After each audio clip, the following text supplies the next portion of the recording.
Welcome to our second episode.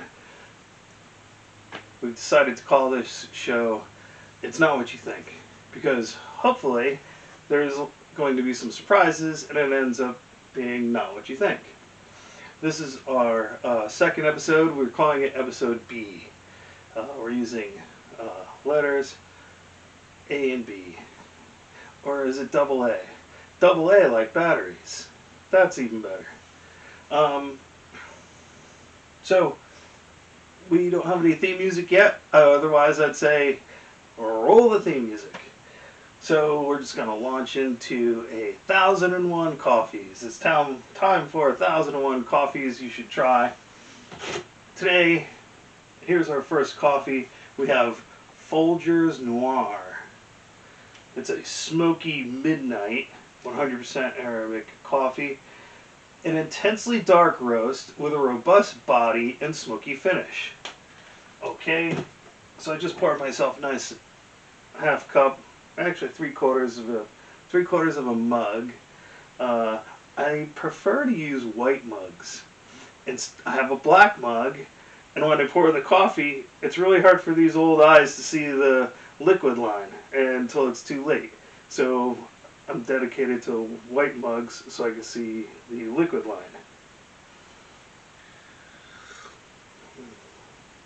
I'm drinking it black to taste it, and dark, intense, just like it says. They use robust. Robust, I believe, means full bodied. I'll go with robust. Now let's add a little bit of creamer. Today I'm using the Dunkin' extra coffee creamer, and I like my coffee light and sweet. You know, if you go to Dunkin' Donuts and you ask for house medium coffee regular, you're going to get cream and sugar. If you ask for it light and sweet, you're going to get extra cream and extra sugar. And that's exactly what we have here.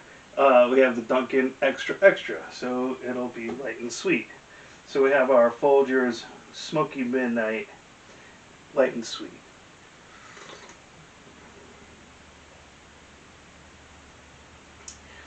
And what's nice about this is that it's such an intense flavor that it still penetrates the extra cream and extra sugar. You know, sometimes when I drink these flavored creamers, the hazelnuts and the raspberries, they're really tasty. But that's all I taste. I'm not tasting coffee anymore. It's almost like the whole world is trying to mask actual flavors. Everything is potato chips. They don't taste like potato chips anymore. They taste like chocolate raspberry truffles. And candy, chocolate candy, doesn't taste like chocolate anymore. It tastes like banana whipped cream pies. And it's like, come on. I just want to taste coffee when I drink coffee. When I'm eating a raspberry, then I want to taste raspberry. Today, anyways. Okay, it's now time for the development of Western music. And last time we spoke and explored sounds from space. This time we're going to explore, you could call it sounds from inner space. DNA music. So we're going from the incredibly large to the incredibly small, the macroscopic to the microscopic. And DNA music was pioneered by a guy named David Deamer and his collaboration with Riley McLaughlin. In the 80s, around 1983, they got together and they hypothesized what atoms' DNA molecules sound like. Because, as we mentioned last time, we had the Kepler rotations around the sun, the planets revolving around the sun, and if we speed that up, we're actually getting audible pitches. Well, we're doing the same thing in reverse now. We're taking the electrons and we're slowing them down. The spinning of an electron, we're slowing it down and we're bringing it in audible range, and we're getting the sounds of DNA molecules. And David Deemer is the doctor and scientist behind it. Riley McLaughlin is the artist, the composer behind it. And what can you come up with? The sounds of DNA molecules. It's going to be very hypnotic. It's going to be very minimalist. You're only working with a limited number of tones. So you're going to expect to have something that's quite meditative and pulse-like and quite pretty. So I hope you enjoy this.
Okay, we're going to now explore Susan Alexander. She's an American sound artist, musical composer, and teacher.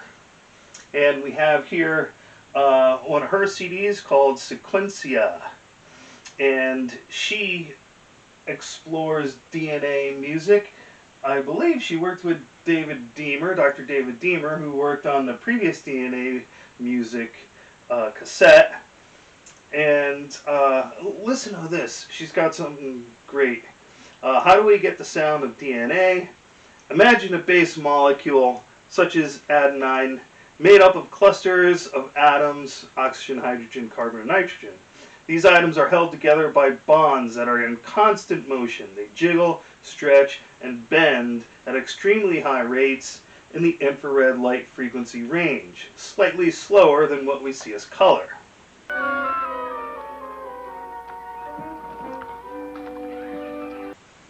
These vibrations are electromagnetic. We can talk about a correspondence between the two, a relationship that may be a little more poetic, by first measuring light frequencies that interact with a given base molecule. These can then be converted using a simple formula into their corresponding sound frequencies. This slows them down to bring a very high, fast frequency into our hearing range. Most of the tones we hear from the synthesizer in this recording are between 2,000 and 3,000 cycles per second.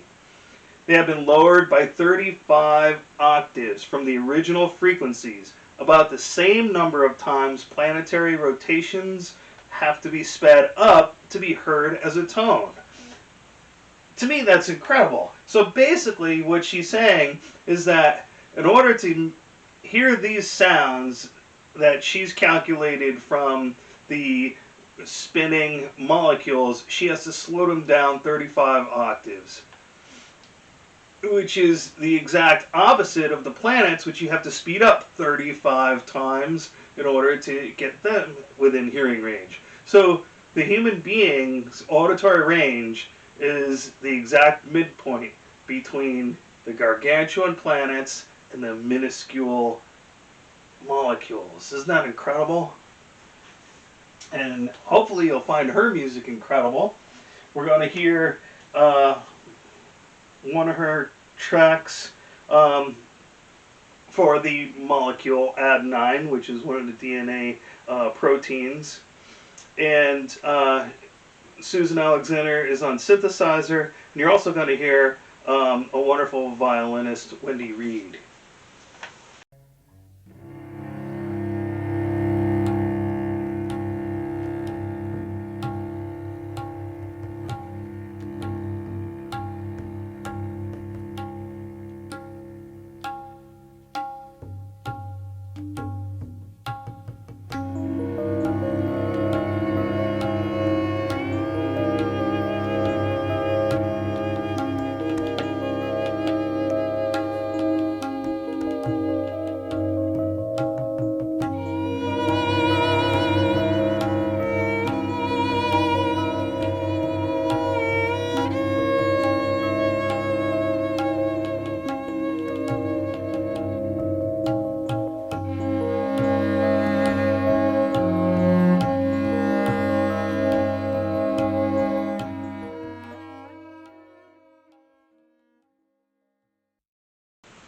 You've been listening to Susan Alexander from her album Sequencia. And when you're translating a molecule that only has one or two tones, you're going to be working with just a couple pitches. So your creativity really has to come to the foreground. What we heard was almost, there's probably some amount of improvisation. It had to be honest with you, it sounded a little bit like King Crimson, like the what was it, Moonchild. There's that whole stretch of improvised music. Kind of reminded me a little bit of that. So there's another group called the Shaman, and they're an electronic dance band formed in 1985. And on their album Axis Mutantis, there's a track called S2 Translation. And the liner notes say it's sequenced from the DNA coding for the protein S2 receptor for serotonin. And then thanks to Dr. R.D. King for the data. And so the DNA code for a protein S2 receptor for serotonin.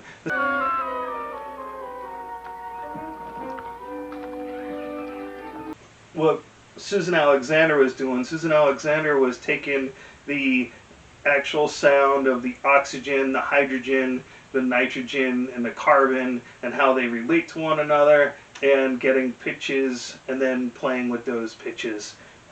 These guys got some sort of information from Dr. King regarding the receptor for serotonin, and they came up with this track called the S2 Translation.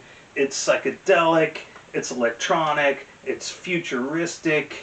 This is the Shaman, Axis Mutatis.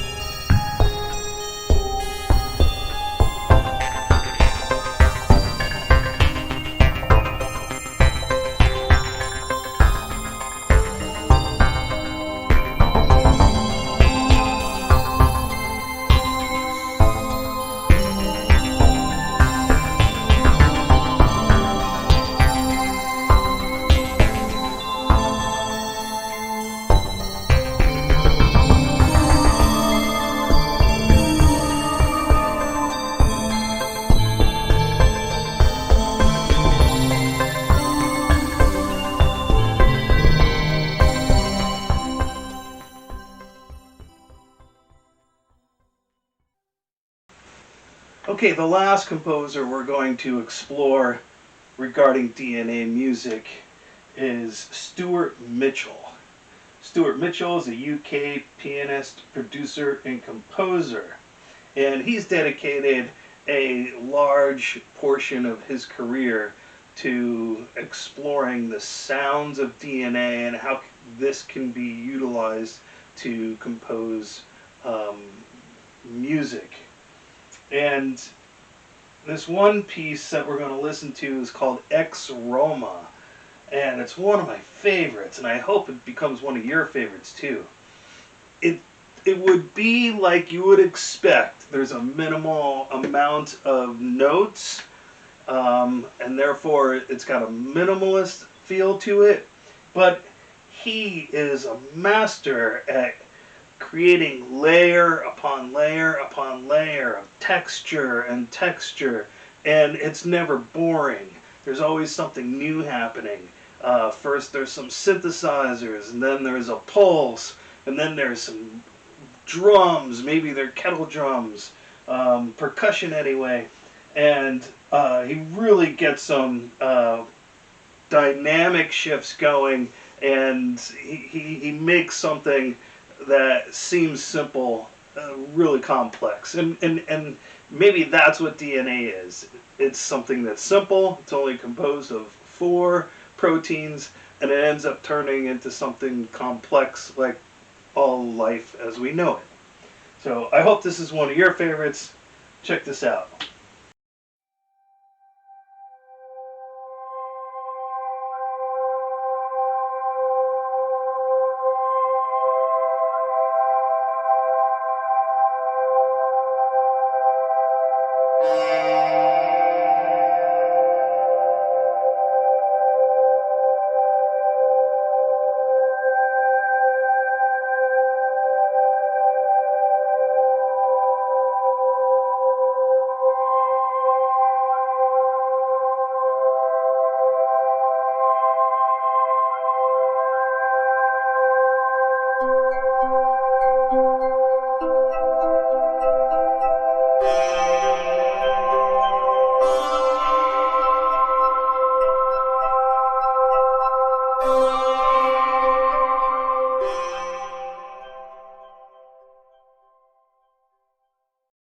Now, Stuart Mitchell, go to his website and look him up. He's got a website where you can send in your own DNA and he'll analyze it and compose a piece of music for you. Isn't that great? It's called DNAmusic.com, I'm pretty sure, without looking it up. And so you can have your own DNA made into music. He explored DNA of different birds, and he came out with this album called Fly, and each track is the title of a different bird, like snowy owl and peregrine falcon, etc. And each track he translates the DNA for that particular bird and composes a song about it. And each track, the feel or the general ambiance of the music that evokes from you, the listener, is he does a good job of describing the animal. So, like, there's one called Golden Eagle, and it's majestic and soaring. And then he's got another one called the Swan, and it's elegant and dainty. And so let's check those out. Don't take my word for it. Tell me if I'm right. The Golden Eagle, majestic. The Swan, elegant and dainty.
And that wraps up this episode of It's Not What You Think.